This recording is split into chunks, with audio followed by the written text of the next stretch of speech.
terbantahkan jika situs purbakala ini merupakan salah satu temuan peninggalan dari peradaban masa lalu terbesar abad ini bagi dunia arkeologi dan sejarah di Nusantara. Betapa tidak, bangunan kuno yang terkubur tanah ratusan tahun berhasil ditampakkan strukturnya. Susunan bata merah tersingkap, menyeruak, seakan membuka mata kita, menunjukkan eksistensinya. Meski jadi korban aksi vandalisme, seperti penjarahan, perusakan, dan upaya melenyapkan, tapi sisa-sisa keberadaannya tetaplah mampu membuat kagum siapapun di situs purbakala ini. Betapa tingginya teknologi dari konstruksi bangunan kala itu. Dengan sedikit air, antar bata digosokkan hingga merekat. Struktur bangunan yang dibuat begitu presisi, kuat, dan bisa bertahan hingga berabad-abad.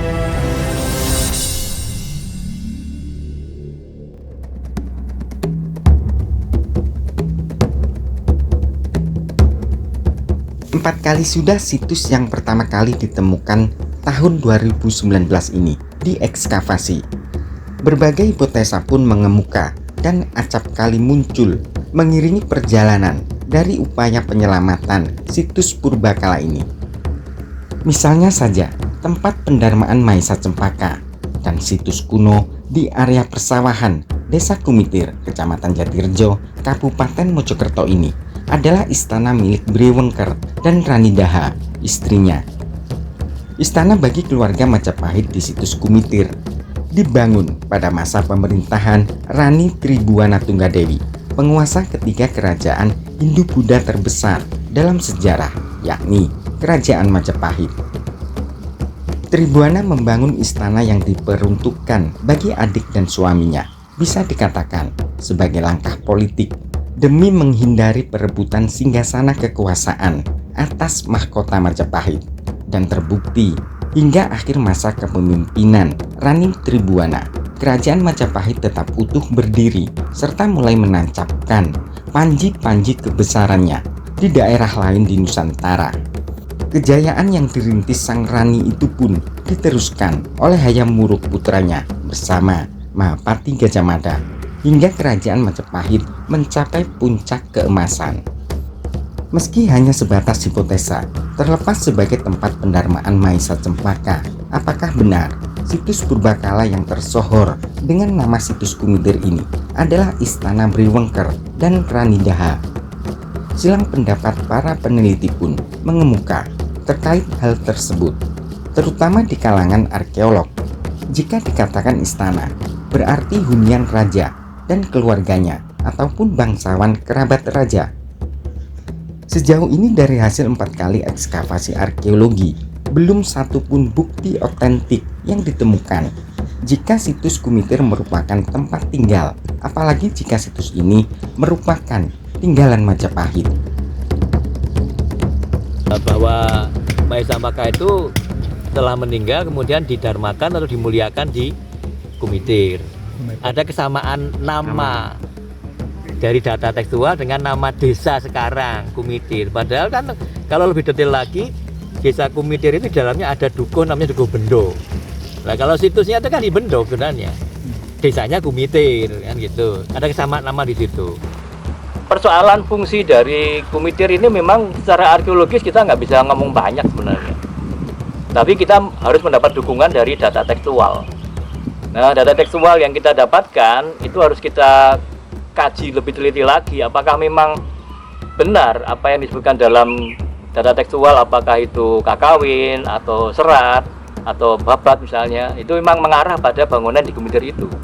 Dari kesamaan nama boleh kita terima, tapi dalam konteks yang lain kita harus hati-hati, karena kalau ini dipublish, ini tentu harus memberikan pencerahan atau hal yang memang bisa diterima oleh khalayak ramai gitu.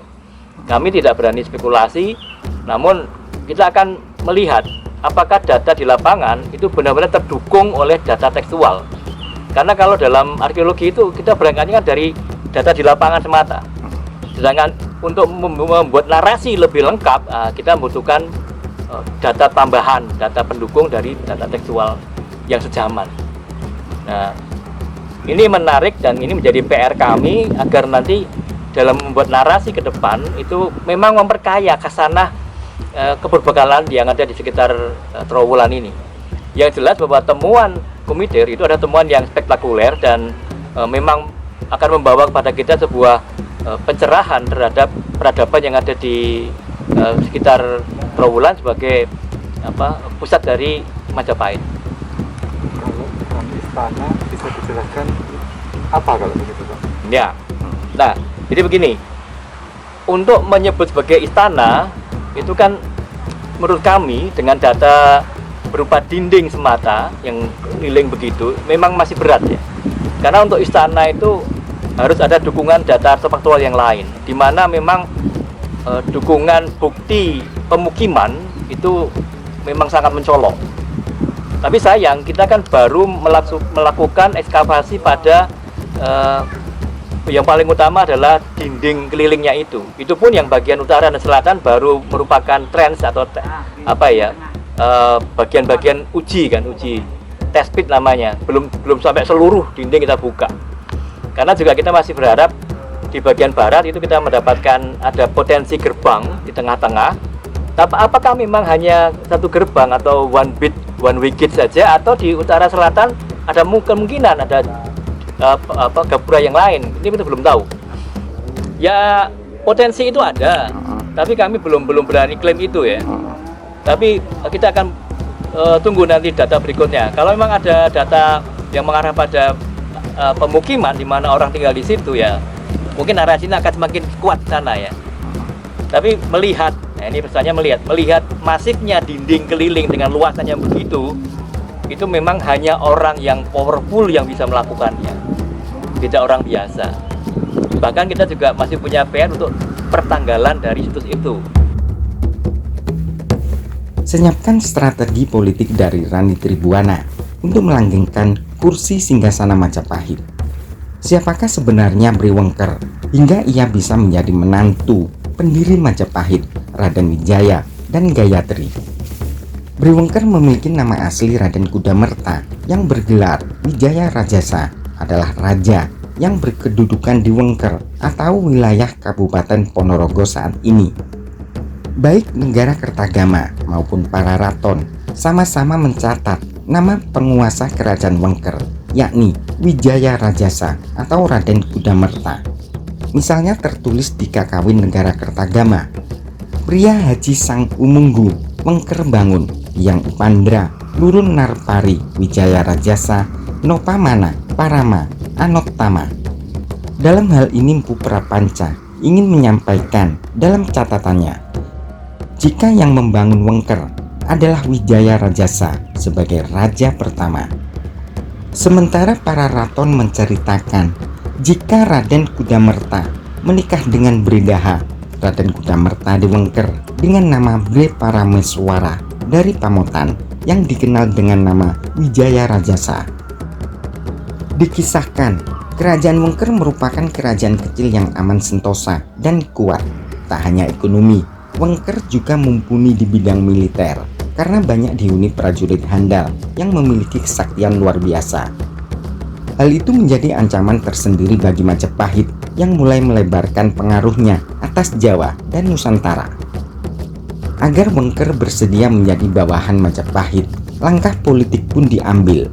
Tanpa harus melakukan agresi dengan pengerahan pasukan besar-besaran untuk menaklukkannya, penguasa Wengker, yakni Raden Kudamerta Wijaya Rajasa, dinikahkan dengan Bredaha. Sejarawan N.J. Krom mengemukakan pendapatnya, untuk pergi ke Bubat disamakan dengan Wengker. Seperti diketahui bahwa perang Bubat yang dikisahkan para raton terjadi sebagai akibat perkawinan politik. Jika yang dimaksud Krom ini benar terkait perkawinan politik, maka hal ini menunjukkan pada zaman Majapahit, mulai dari awal berdiri hingga penguasa keempatnya, Wengker adalah kerajaan yang cukup kuat. Setelah perkawinan politik itu, Wengker pun jadi bawahan Majapahit dan diberikan otonomi khusus untuk mengatur pemerintahan dan rakyatnya. Tak hanya jadi menantu Raden Wijaya dan Gayatri yang otomatis penghuni baru istana Majapahit, Briwengker juga diberikan kedudukan prestis menjadi anggota Dewan Sabta Prabu semacam Dewan Pertimbangan Agung. Brewengker juga merupakan paman sekaligus mertua dari penguasa keempat Majapahit, Hayam Wuruk, yang menikah dengan Paduka Sori. Wijaya Rajasa diperkirakan meninggal dunia tahun 1388 Masehi. Sebagai bentuk penghormatan, Brewengker didarmakan di Candi Surawana atau Candi Wisnu Bawanapura yang berada di Desa Canggu, Kecamatan Pare, Kabupaten Kediri.